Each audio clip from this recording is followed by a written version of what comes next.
Muy buenas tardes, este es su programa Aprendamos Economía y estamos aquí transmitiendo del canal 35.1 TV en TV UJAT y en Radio UJAT, La Voz Universitaria. Es un programa bastante interesante que tenemos que tratar el día de hoy, son temas de bastante interés para la sociedad. Pero antes que otra cosa, permítame saludar a todos aquellos que nos están viendo en el canal 35 de TV UJAT y también si usted va manejando, sintonice la Radio UJAT, La Voz Universitaria, que está en el 96.1 en FM. Tenemos un teléfono en el estudio, el 358-1596, para cualquier mensaje, comunicarse con nosotros, llamadas, opiniones y también algunas salutaciones.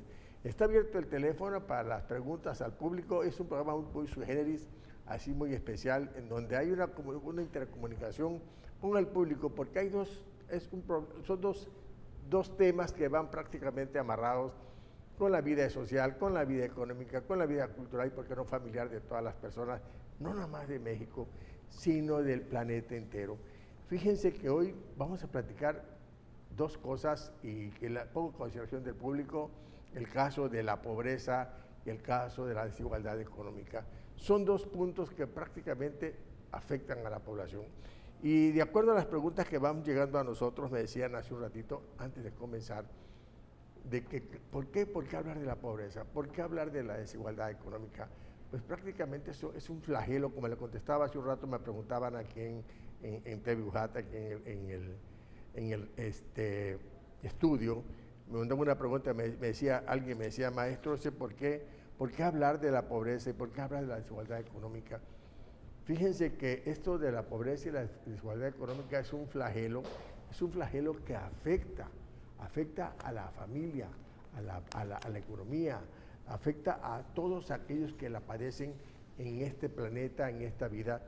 Y obviamente yo tengo unos datos aquí que me llamó mucho la atención, precisamente de los países con pobreza extrema en el planeta.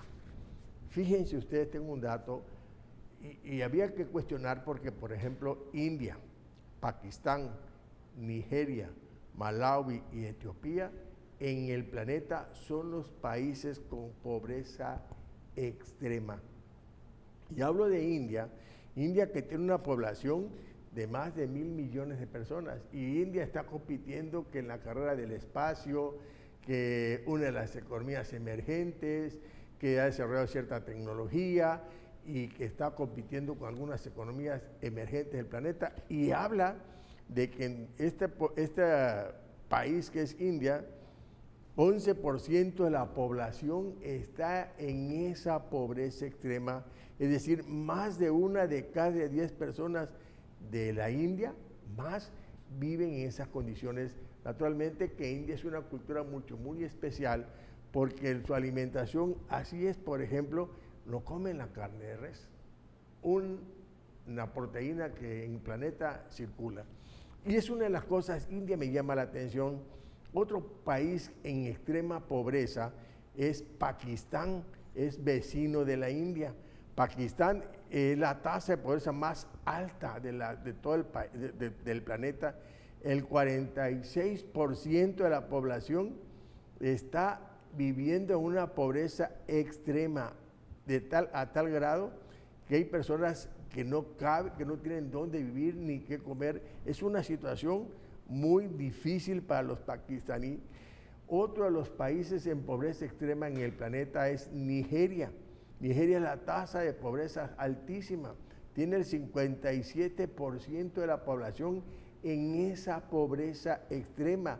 Ese país africano de Nigeria, en condiciones en extrema pobreza, los nigerianos. Otro de los países que vive esa pobreza extrema en el planeta es Malawi. También tiene la tasa de pobreza más alta del planeta. Estamos hablando del 85% de la población de ese país está en esas condiciones de pobreza extrema. Y naturalmente otro país es Etiopía. Etiopía vive una población extremadamente pobre. Es decir, más de 77 millones de habitantes viven están en una pobreza muy extrema. Hemos visto inclusive que se mueren de hambre los etíopes con unas condiciones de pobreza extrema en el planeta. Entonces los gobiernos, la mayoría de los gobiernos del planeta están preocupados prácticamente cómo atender este problema de la pobreza. Y la pobreza, como decíamos hace un rato, es un flagelo que afecta a la población más vulnerable del planeta y también afecta a la población más vulnerable de este país. Se dice que existe un porcentaje en condiciones de pobreza muy alto. Aquí nosotros, ¿por qué tocar este tema? Porque hace unos días el presidente de la República, el licenciado López Obrador, tocaba el aspecto de la pobreza extrema y tocaba el aspecto de que, de acuerdo al manejo que se le da de la economía del país, el país ha ido aliviando algunas de las presiones de la pobreza. Por ejemplo, según INEGI, que es el que mide los indicadores en este país sobre esos temas de pobreza, de desigualdad, de crecimiento de población, de Producto Interno Bruto, que son los indicadores que van señalando las condiciones de la economía. Y le preguntábamos al INEGI, entre las cosas que él maneja, dice, ¿qué es la pobreza según el INEGI?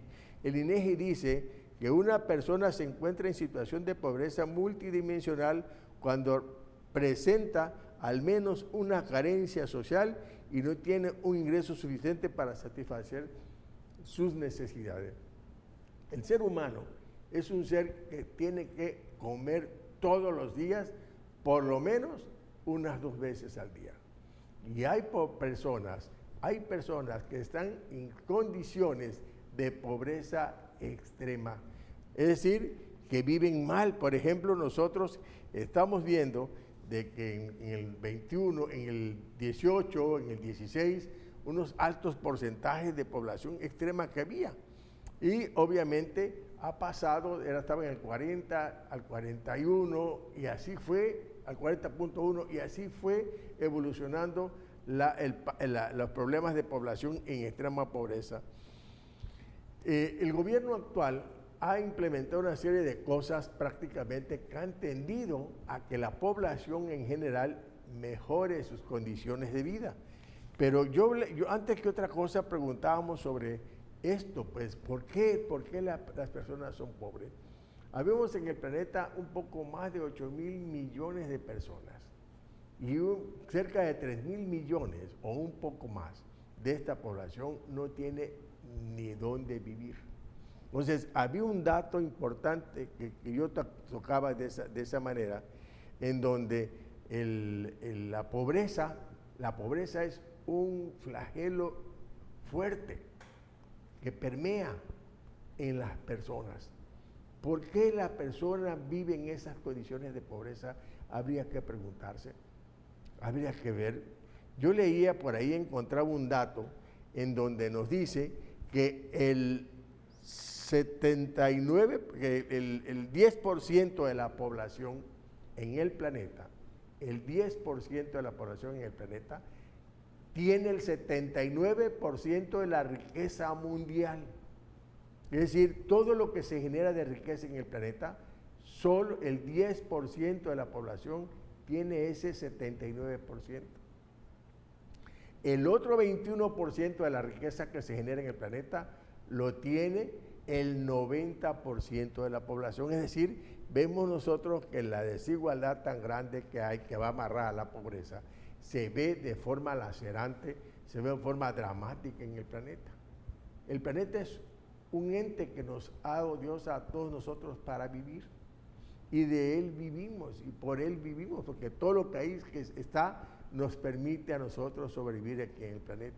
Entonces hay una población que se encuentra prácticamente en condiciones de pobreza y este organismo que mide toda esta parte de la pobreza ha hecho ciertas diferenciaciones donde decía que una familia es pobre si solo obtiene un solo ingreso para sobrevivir. Y ahí un porcentaje hablaba de 11 millones de personas que estaban en condiciones de extrema pobreza, y extrema pobreza significa que son personas que hoy no comieron, que son personas que no tienen para subir nada el día de hoy. Y naturalmente que es un tema que prácticamente a todos nos atañe. En el planeta así se vive.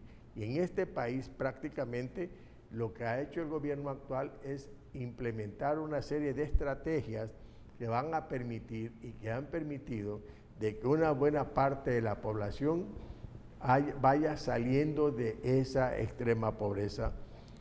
¿Qué ha hecho el gobierno actual de este país? Ha hecho prácticamente una serie de acotaciones y de acciones que van permitiendo de que vaya disminuyendo en nuestro país ese problema lacerante de la pobreza en el país. Una de las cosas que hace el gobierno actual es que ha disminuido desde que inició este gobierno, ha disminuido la población en este país. Es decir, ha buscado algunas estrategias el gobierno para que la población que no tenía un ingreso, que no tenía que comer, hoy por hoy vaya manejándose esta idea de que cuente con un ingreso. Y hay un lema que el presidente siempre ha manejado: primero los pobres. Es un lema que quizá a alguna gente no le parezca muy bien la terminología que maneja el presidente, pero prácticamente es un instrumento, un recurso muy importante que él maneja. Y lo comentamos regresando al programa, ¿les parece?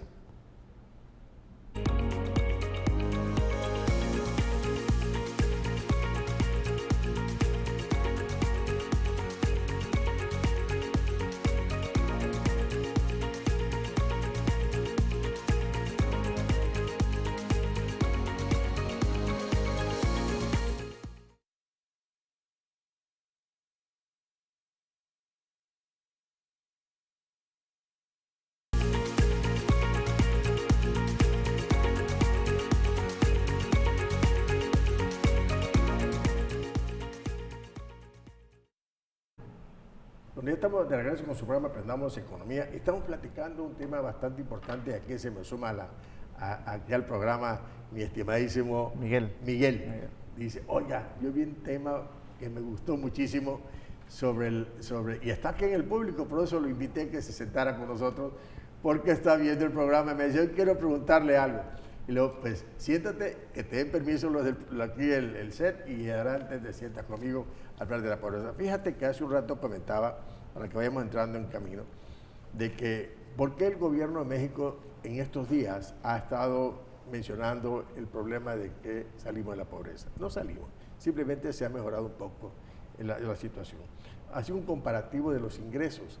Decía que en el año 2016 eran 17, 16, 11 mil pesos en promedio ganaban las personas, y hoy sube a 13 mil pesos ese promedio. Entonces, el gobierno hace una serie de menciones de las cosas en materia económica y en materia financiera de ingresos, cómo ha mejorado la población. No sé si vas a preguntar algo. Sí, hoy justamente el presidente, como lo comenta usted, el presidente Andrés Manuel López Obrador en su mañanera comentaba que el ingreso, que un profesor va a ganar mínimo 16 mil pesos mensuales, que era el ingreso promedio de los trabajadores inscritos al Seguro Social. Entonces yo creo que eso sí muestra el avance que está haciendo este gobierno, y a eso le preguntaba entonces cómo vivían los profesores antes, ¿no? Que sabemos que es una parte muy importante del sector productivo de la población, y compararlo con lo que ganaban antes, con lo que se va a ganar ahora, que es lo que proyecta el presidente. ¿Cómo ve usted esas diferencias dentro de eso? Fíjate que lo que el presidente habla, un poco de los mentores, de los profesores, de que mejoren sus ingresos, porque hay un ingreso bastante desigual. Hay profesores que ganaban 6 mil pesos al mes. Hay profesores que tienen que ir a una comunidad, que se van, ahorita porque las combi, el transporte, o a caballo, a otro lugar. Entonces, no es justo, pues. Muchos de nosotros estamos en estos lugares porque recibimos clases desde la primaria con esos profesores que nos fueron formando hasta llegar a lo que somos. Hay un político ahí que de verdad que hasta vergüenza debe tener tratando de bandido, no sé qué decían los profesores. Pero bueno, ese tipo a un lado. El gobierno lo que busca es que el profesor viva decorosamente. Y eso implica de que debe mejorar su salario. Que eso es muy aparte de hablar de combatir la pobreza. Obviamente tú como profesor que fueras, el gobierno busca que estés bien, que ganes bien, que no descuides tus clases, tu trabajo docente, para irte a ganar otro poco de dinero porque no te alcanza. Entonces, lo que trata de buscar es que el profesor él esté bien, gane bien. Pero yo regreso a la cuestión de la pobreza, como decía hace un ratito. Es que el gobierno ha hecho una serie de programas que han contribuido a que esta pobreza disminuya, no que mejore, disminuya, quizá en un pequeño porcentaje, y así una comparación, por ejemplo, el salario mínimo, que es el principal elemento o factor que contribuye a la gran mayoría en sus ingresos. Como 30 años no pasaba de 70 y 80 pesos. Dime tú qué familia, en un proceso inflacionario como el que vivimos en años anteriores, podría sobrevivir con 80 pesos, que fue lo máximo que alcanzaron en 2018. Y más, sin embargo, la gente pues sobrevivió. ¿Qué hizo el gobierno actual? Incrementar los salarios. Ahorita una persona gana más de 207 pesos, más de 200 pesos diarios en lo que va de 2019, 20, 21, 22, ¿cuánto es el gobierno? 24, 23 estamos ahorita. Eso implica que recuperó el trabajador el 90% de sus ingresos. Es decir, la inflación no ha bajado y ni va a bajar, porque en una economía como la nuestra nunca va a dejar de haber inflación. Se puede controlar porque el mismo sistema capitalista lo provoca. Entonces, ¿qué ha logrado con el incremento salarial de 89 a 207 pesos más que gana el salario mínimo ahorita? Que el 90% de su incremento de su salario, el que él obtiene como ingreso, se haya recuperado. Esa es una de las cosas importantes que va abonando a una mejor vida con respecto a la pobreza. Por otro lado, el gobierno, con ese lema que decía hace un ratito, primero los pobres, él ha aplicado una serie de programas que van beneficiando, por ejemplo, a todos los jóvenes que estudian, les da una beca. La beca universal que le llaman, ¿no? Es construyendo el futuro. Construyendo el futuro. Los que están estudiando. Y los que no, es escribiendo el futuro, por ahí se va. A los jóvenes que terminaron una profesión y no han encontrado, construyendo el futuro. Por otro lado, también a los adultos mayores. Muchas personas que ya tienen más de 70, 60 años, que ya trabajaron toda una vida, y que fueron también injustos en la famosa, cuando te jubilas en una pequeñita pensión que vende 3, 4 mil pesos mensuales. Y no sé cómo les tiran para que alcance, ¿no? Hay un programa de adultos mayores que el gobierno apoya. Por otro lado, hay mujeres que quedaron sin esposo o que son madres solteras porque fueron, pues, alguien las enamoró y les dijo un hijo, y que tienen un hijo y que lo tienen que sostener. Mujeres que trabajan, mujeres que se caen en la casa, y obviamente también están apoyadas con ese programa de la madre soltera. Las personas con problemas físicos, que llaman minusválidos, nadie les quiere dar trabajo porque te falta un ojo, porque el brazo no lo tienes, porque la pierna por ahí, es decir, algo que le falta. Nadie quiere contratarlos, son raras las organizaciones productivas que contratan este tipo de personas.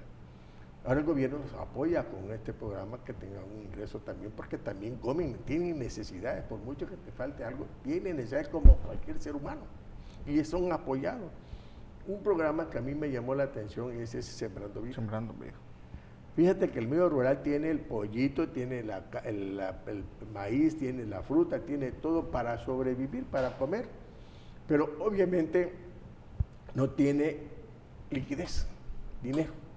Con este programa, que tiene doble propósito, reforestar y que la persona tenga un ingreso para sobrevivir. Si tú revisas, por lo que me preguntabas hace un rato, que me salí de la pregunta que me habías hecho, si tú revisas, obviamente estos programas, el incremento al salario, ha contribuido a que la gente tenga con qué comprar.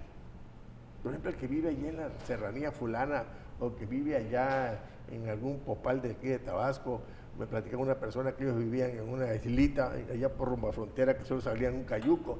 Esa persona tiene una tarjetita que le da un ingreso bimestral y que algo compra con eso. Eso implica que la gente tiene un ingreso que le va a permitir comer.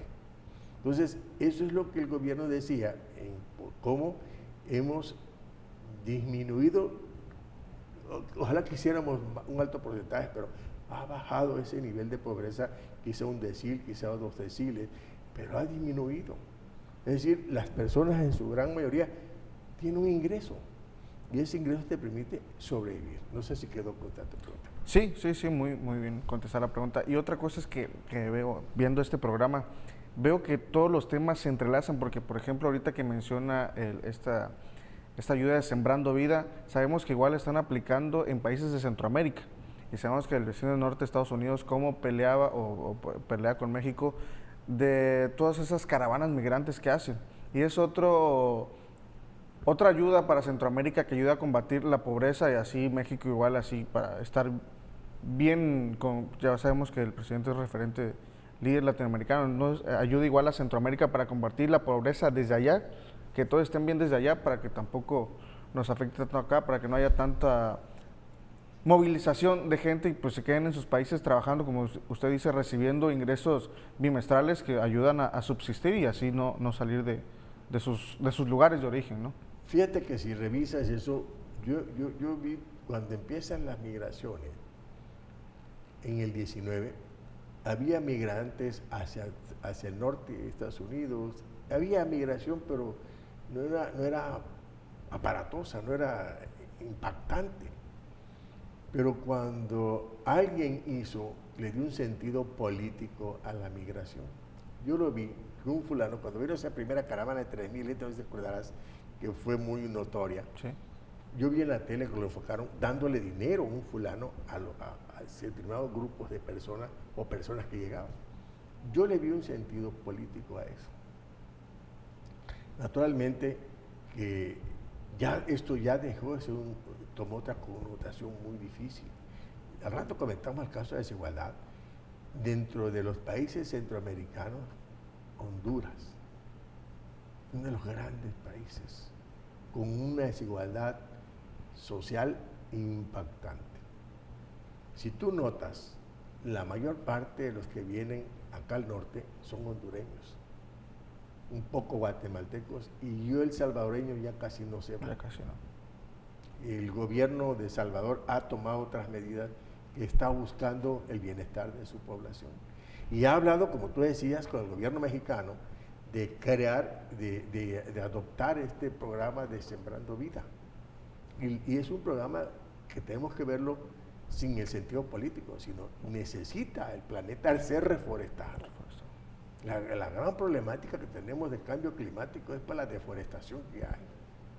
El planeta está deforestado, la selva Lacandona, Tabasco, la selva tabasqueña no existe. Hace unos años yo vi una cifra que decía que solo quedaba el 10% de la selva del estado. Entonces, vamos a las selvas lacandonas, los pulmones que tenemos en el planeta, porque no es nada más México, el planeta entero. Entonces, este programa Sembrando Vida tiene ese propósito. El gobierno de Salvador lo ha adoptado. Los demás no sé si lo van a hacer. Entonces, las migraciones ya tienen otro sentido totalmente diferente. Viene gente fueron hasta los que están allá en Colombia, los que están, más que los colombianos, los venezolanos, vienen de Egipto, vienen de de China, ya de otra parte del planeta, buscando entrar por México. Tomó otro giro prácticamente la migración, pero prácticamente tenemos que verlo con un sentido quizá humanitario. Platicamos al regreso, ¿te parece? Claro que sí.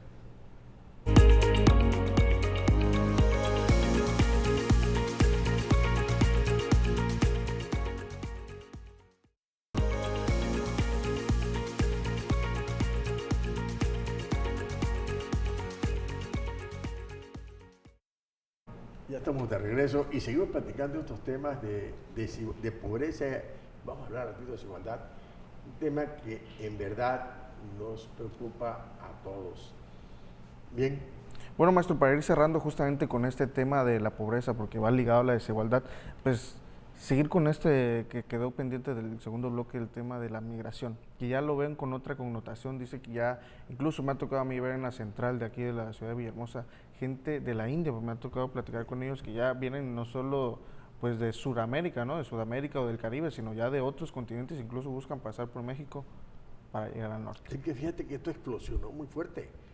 Regresando un poquito a la migración, Digo, cuando empezó era de Guatemala, era de Honduras, pero esto ya como que se convirtió México en un paso hacia el norte y a veces como que es un poquito molesto, no porque yo sé que el que sale de su país no sale por gusto, salen por alguna causa, motivo, razón de tipo cultural, de tipo social, de tipo económico y a veces de los problemas que se generan en en esos países, ¿no?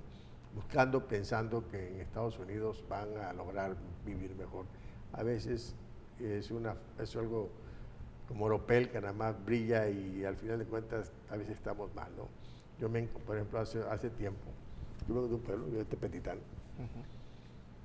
y había una familia que vivía del río, pescaban, vendían pescado, su mamá hacía esas tortillas, vivían bien, digo yo, en el pueblo, lo que te puedo hacer. Y uno de sus hijos, según él vino a trabajar a Villahermosa, y para mejorar, un día paso por un lugar de aquí de Villahermosa y me dio tristeza verlo, era un alcohólico, era una persona, ya hasta se le veía la cara mal, lo hablé y me quedó viendo. Dije, a veces no es bueno salir. Normalmente sí nos va bien, la generalidad de las cosas, pero a algunos no le va muy bien.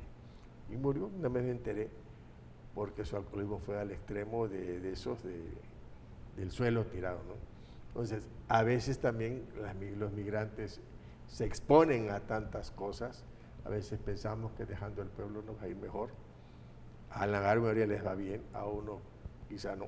Entonces vemos esa caravana de personas que van para esta parte. Yo escuchaba la noticia, me la noticia el otro día, de que decían ellos, estamos durmiendo en la calle, no hay dónde dormir en Estados Unidos. Mira cuánta gente se ha muerto en el cruce del río. Y ya las boyas que le pusieron este gobierno de ahí de Texas, ¿no? O sea, como ya no quieren que entren a su país y los maltratan. Y su dinero que logran ahorrar para cruzar, se lo quitan. Mira cuántas cosas hay, le han pasado a esta pobre gente.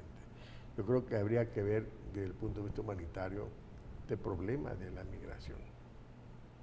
Habría que tener que ponerse de acuerdo los gobiernos, hasta el mismo gobierno de su país, y aplicar algunos programas que retengan a sus personas, a sus habitantes de ahí, y que realmente los mantengan ahí, que busquen algunos programas que los ayuden a permanecer ahí.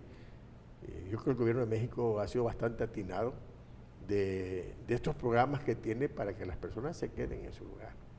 Obviamente hay mexicanos que migran a Estados Unidos por las razones, había que buscarlas, ¿no?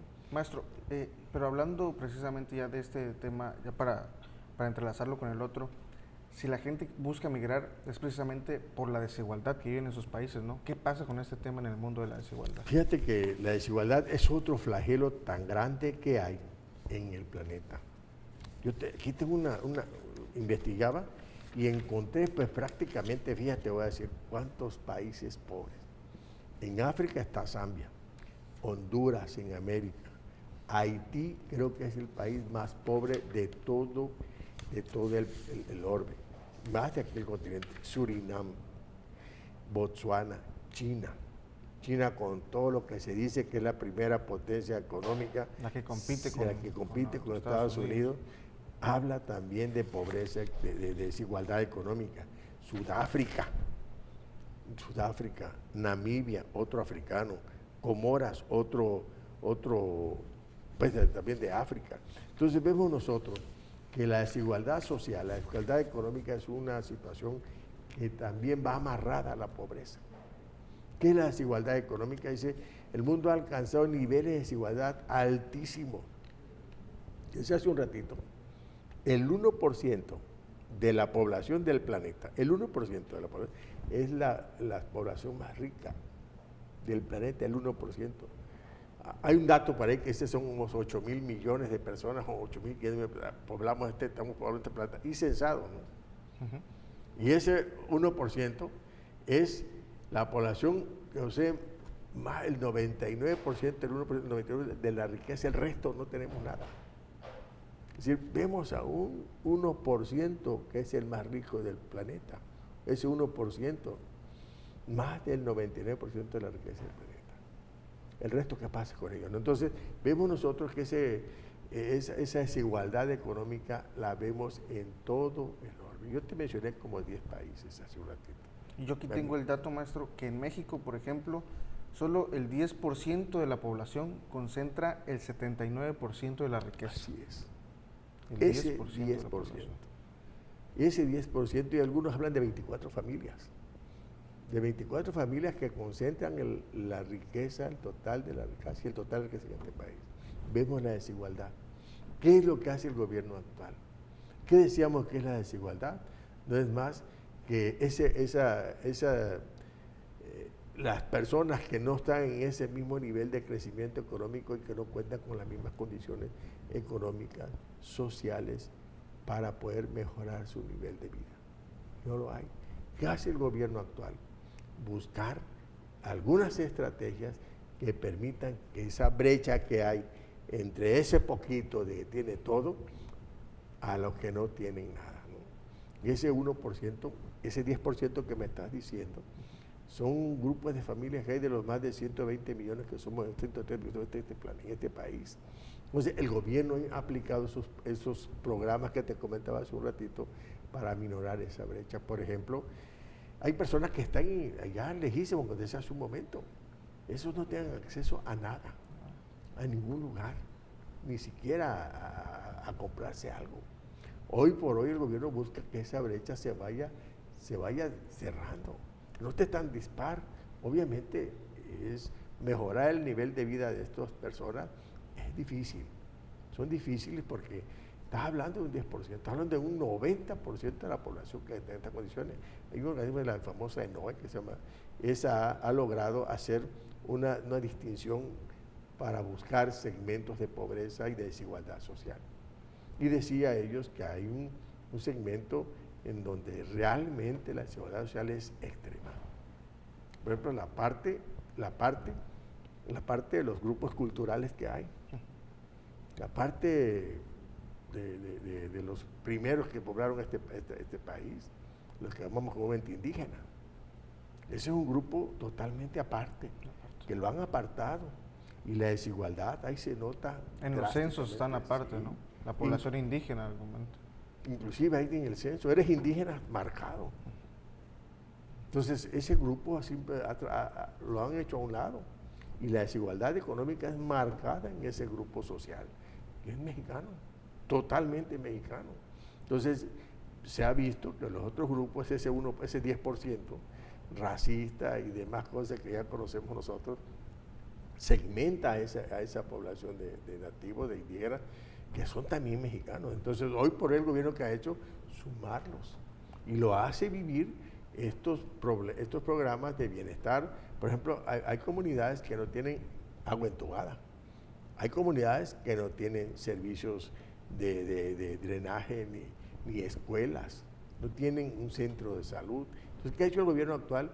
Que esa desigualdad va siendo menor al proveerle de los servicios básicos que se necesitan ahí. Y hoy por hoy vemos nosotros en el norte de la República, el caso de los yaquis, el caso de los seris, totalmente apartados. El gobierno los suma hacia el país. Entonces vemos nosotros que el gobierno trata de buscar, el presidente está preocupado porque el bienestar se genere a toda la población, al 90% de la población, no al 10% que tiene todo. Que ya lo tiene todo, ¿no? ¿Sí me explico? Sí. Muy bien. Entonces vemos nosotros que estos dos elementos, esos dos factores, yo le llamo indicadores, que van amarrados, tanto la desigualdad como la pobreza, yo le llamo flagelo. ¿Por qué flagelo? Porque impacta en la sociedad, una sociedad que se ve empobrecida, que se ve en otras condiciones muy difíciles de vida, ¿no?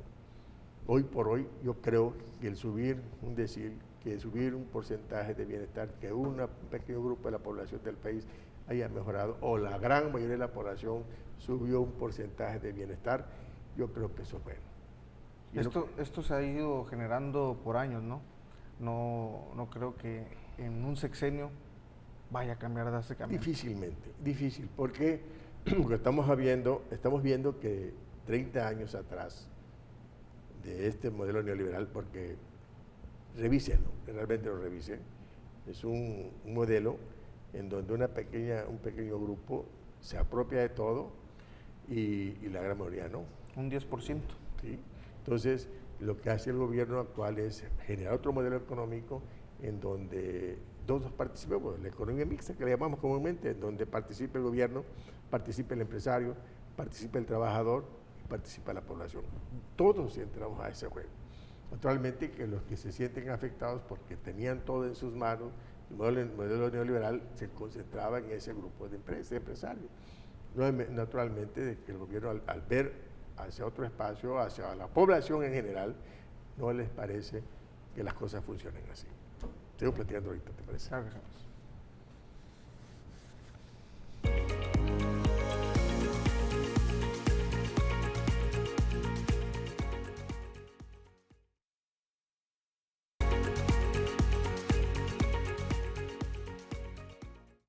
Estamos platicando estos temas de desigualdad y pobreza aquí con Ricardo. Miguel, le cambia el nombre acá, ratito acá Miguel. Miguel pues es también parte de este canal de TVUJAT y naturalmente se suma al esfuerzo de esta plática. Oye, Mel, ¿qué me decías hace un ratito? Que aquí hay un dato interesante que dice que nacer pobre en el sur de México no es igual que nacer pobre en el norte. Mira, eso es una falacia. Hay que ver al México como es. Por ejemplo, se dice, en este México hay 3 Méxicos. El México de esta parte del sureste, del sur-sureste, el México del centro de la República y el México del norte. Decían que nosotros a las 12, 1 del día estamos metidos en casa. El tabasqueño empieza a trabajar desde las 6 de la mañana. Para cuando viene el sol de la 1 o 2 de la tarde, que este sol de aquí es sol, impactante en el ambiente, estamos bajo la sombra. Y algunos salimos a trabajar después del sol fuerte, 3, 4 de la tarde. Ahora que vino todo esto, que el calentamiento que hay en el planeta, fíjate que yo escuché un caso, ya no se va a llamar calentamiento global, sino ebullición. Ebullición global. Sí, Me vi que llama la ONU lo atención, marcó. podemos hablar del año 25, no está muy lejos. Se estaban quejando ellos de que el calor que se generaba de 45 grados, ellos ya jalaron su horario a trabajar temprano para que no se asolearan en esa época. Ahora nos están entendiendo a nosotros. Aquí en Tabasco, en este sur-sureste, gracias a Dios, nos ha dado muchísimas cosas para vivir. El norte de la República es árido. Obviamente, ellos tienen que sobrevivir con lo que les llega. En lugares como esos, crean la industria porque procesan para que tengan que comer. Y ahí es marcada las cosas del ambiente. Lo que se tiene que hacer es que en esta zona del país, el presidente de la República decía, todos los esfuerzos de estos 4 años va a ser para impulsar al sur-sureste. Porque se convirtió en proveedor de materias primas al centro y norte de la República. El mejor ganado se va para allá. El petróleo, el 25% sale de Tabasco y se va para allá. Tabasco provee el 16% de gas que consume el país. Agua. ¿Qué más quieren? Les damos materias primas para que sobrevivan ellos, para que coman. Lo que pasa es que nosotros no le hemos agregado valor a los productos agrícolas y ganaderos. Lo vendemos así como materia prima. ¿Y qué es lo que se requiere? Que le agreguemos valor a los productos agrícolas y ganaderos que en el sureste. Procesarlo todo acá. Procesarlo y te lo vendo en lugar de venderte la res, le hago cortes y te vendo los cortes. En lugar de mandarte las toneladas de maíz, te lo embolso. O te lo hago, o lo sancocho y te lo vendo ya enlatado o envasado. O sea, lo que le falta es agregarle valor a los productos, a las materias primas de nosotros aquí. El gas y el petróleo se va bruto hacia el centro y norte de la República. Ahora está la refinería Olmeca, que va a reprocesar lo que aquí sale. Mandamos gas, mandamos muchas cosas que deberían agradecernos a nosotros, los que hablan mal del sureste. ¿Por qué? Porque aquí se lo manda el sureste. Entonces, eso es lo que tenemos que hacer, agregarle valor a lo que aquí se genera. Hace tiempo veía un comercial en televisión que una famosa empresa de hamburguesas de Estados Unidos, la carne que se consumía era de ganado de Teapa. Fíjate nomás. Y esa carne que se distribuía a todo el país, y aún así siguen diciendo que acá no se hace nada. Es que es por hablar, eso es lo que le pasa, no a todos, sino a un grupo de políticos que no les simpatiza a nuestro presidente actualmente. Obviamente, ¿qué dicen los que conocen de economía? Este país nuestro necesita crecer a más del 4% del Producto Interno Bruto. Y dicen los especialistas que el gobierno debería dedicarle al sureste inversión, que nunca le dedicaron los demás. Ahora, como el gobierno actual ha invertido al sureste, al sur-sureste, todo lo que ha hecho, porque busca que la economía crezca al 4% anualmente, que crezca el doble de la tasa de población. Y se va a lograr. Hace unos días anunciaba el gobierno de que ahorita la tasa de crecimiento del Producto Interno Bruto es de 3.3%, estamos a la mitad del año. Entonces, yo creo que los especialistas, los economistas especialistas han dicho que si el gobierno invierte en el sureste, con lo que está haciendo, entonces el país va a sostener tasas de crecimiento del 4% y más. Porque esta zona, donde se generan muchísimos recursos naturales, tiene que impulsar lo que ella produce, tiene que agregarle valor a lo que aquí se genera, no que trasladarlo hacia el norte o al centro de la República. Y aquí tenemos en el sureste instituciones de educación superior muy buenas. Nuestro JAT, hombre, está entre las mejores del país.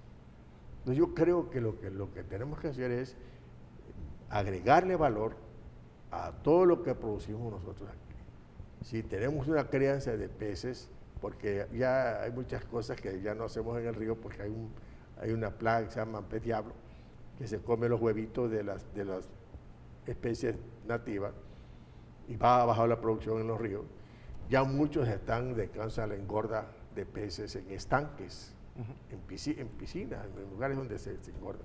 Entonces, en lugar de vender la mojarra entera, procésala, trae los filetes, y lo que queda de huesos, pues eso, conviértelo en harina para alimentos de animales, de cerdos, de reses, de otras cosas, ¿no? Eso te genera otra industria. Si tú procesas los filetes del pescado, los huesos que quedan, haz una industria de harinas de pescado. Y ese es otro negocio que puedes abrir. Es como el que ordeña vacas. Entonces, a una industria lechera y haces queso y obtienes leche y si abras otro negocio para hacer quesos y tienes otro negocio. Es agregarle valor a las cosas. Justamente el viernes pasado que estuvimos por Tenosique grabando un programa igual de acá de TV UJAT, que muy pronto van a ver, en la misma universidad, en la división de allá académica multidisciplinaria de Los Ríos, ya están empezando a hacer ese tipo de tilapias, los filetes de tilapia y todo eso al vacío. Que es lo que está empacarlo al vacío para que dure muchísimo tiempo. Es lo que está comentando usted, ya buscarle, no solo vender la mojarra por kilo, sino pues ya vender de otra forma y generas más entradas económicas, ¿no? Y generas empleo. No es lo mismo pescar la mojarra y te la llevan en una camioneta donde sea, ¿no? Que entonces, contrata gente que conserve, que engorde las mojarras, y eso es un empleo. Y otros que la procesan, la rebanan, la empacan, o sea, generas empleo, generas riqueza y le agregas valor a lo que se produce. Eso es lo que nos falta a nosotros, agregarle valor a los recursos naturales y a lo que tú produces como materia prima. Eso es lo que tenemos que hacer nosotros aquí en el sureste. Y esto es una idea que el presidente tiene en la mente. Es decir, que tiene que impulsarse al sur-sureste para que se integre al crecimiento de la economía, y obviamente si hay un crecimiento en la economía, naturalmente que esto va a permear en todo el país y estaremos sobre la senda del desarrollo económico y social del país. ¿Qué es sí. Quería, antes de que termine el programa, para no pasarlo por alto, se habla de la desigualdad de los sectores de la población, ¿no?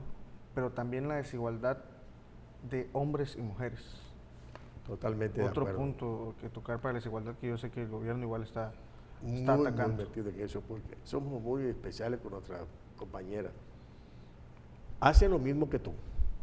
trabajan las mismas horas que tú. Y el hombre le das 100 pesos y le das 90. O sea, vemos nosotros esa desigualdad entre las mismas personas, ¿no? Subestiman, muchos varones subestiman el trabajo que hacen. ¿No? Por ejemplo, tú te contrato porque te puedes embarazar, por Dios. ¿Y de dónde vino él, pues? Entonces yo creo que son cosas que tenemos que superar. Nuestras compañeras son mujeres muy preparadas, muy capaces. Y yo creo que lo que tenemos que ver es olvidar esa parte, que seamos sensatos con el trabajo que hacen ellas. Por ahí hay algunas cosas que se tienen que ir eliminando, porque ellas están en las mismas condiciones intelectuales, profesionales, científicas, investigadoras y todo. Yo pienso que tiene que superarse eso. Tenemos que ser de igual a igual, tanto en lo que ganan, como también en los procesos en donde ellas van escalando lugares. Ya vamos a hablar del programa. Ya casi nos vamos a ir. Ya casi, se ha pasado rápido la Yo hora. te agradezco que has venido conmigo. Gracias. Que te hayas interesado en la plática, Miguel, y que hayas estado aquí con algunas inquietudes. De verdad, gracias. Pues gracias igual a usted por permitirme estar aquí, maestro. Gracias, Miguel. Y el próximo viernes, aquí nos vemos en el programa Aprendamos Economía, seguramente con algunos temas también de interés para el público de Aprendamos Economía en este canal 35.1 TV UJAT, en donde se tocan todos los temas de interés social. Y si va manejando, sintonice Radio UJAT, la voz universitaria de Tabasco, de la UJAT. Gracias por estar con nosotros y el próximo viernes aquí nos vemos en Aprendamos Economía. Hasta pronto.